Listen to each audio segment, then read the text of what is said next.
What's up, internet? Welcome back. This is Loser22. The Sega Genesis Mini was a hit when it was released, and it left Sega fans wanting more.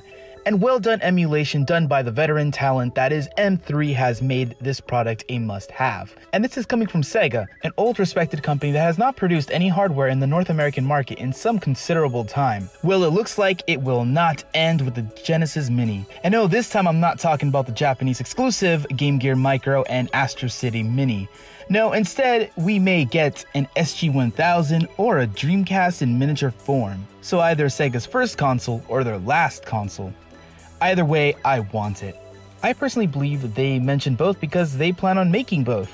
So let's start with the SG-1000. The SG-1000 is Sega's first console. It had a lot of unlicensed ports of Atari 2600 games, so if they were to make this, I believe they would make these all officially licensed ports. And this could be Sega's answer to the Atari Flashback. And what about the controller?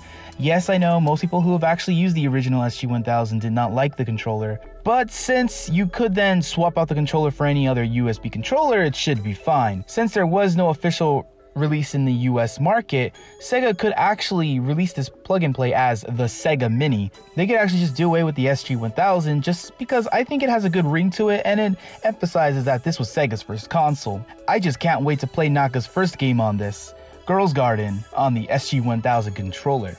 The other Mini is the Dreamcast. If we were to get a mini Dreamcast, that would be huge. I believe if one were to exist, it would have to have online. I mean, that's what the Dreamcast was known for. And oh man, I don't even need to say anything about the games because so many people know exactly what games they want on the Dreamcast. Obviously, I could list things like Sonic Adventure, Soul Calibur, Crazy Taxi, Sega Swirl. Yes, Sega Swirl, but you know, all these things need to have one puzzle game, right? But man, just thinking about it, I just can't wait. Also, if this were to release, that would mean that we'll get some official Dreamcast USB controllers. But much like the SG-1000, nobody's really clamoring for that controller. But who knows, maybe they'll find a way to utilize the UMD in this machine. You know, that memory card that functions as a small portable gaming device? With Sega making more miniature consoles, I hope they consider putting an online store on these. I would love the option to buy more games. The Dreamcast has quite a few games come out aftermarket, so I think it would be a cool way to support those small teams that are still developing games for this, even though it's not being produced anymore. Or maybe third-party companies come last minute and think, hey, I want to sell my game on this. Like, for example, like what if Activision looked at the remakes of the Tony Hawk games and think, oh, we need to resell the old games, Tony Hawk Pro Skater 1 and 2.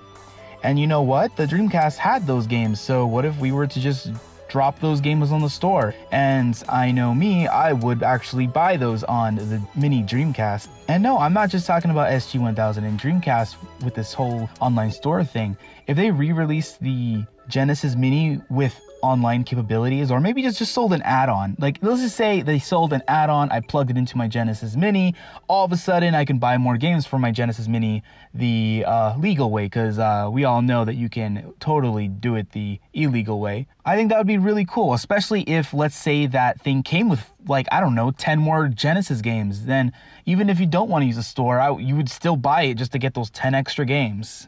So I'm excited if they were to make an SG-1000 or Dreamcast. I would also like to see Master System. I would like to see an appropriate Game Gear Mini, not Micro. And of course, I would love to see a Saturn, but that one I understand until that can be done correctly. But what do you guys think? Are you guys excited for more Sega Minis? Let me know down below. And if you like discussion videos much like this one, subscribe and I'll be back with more.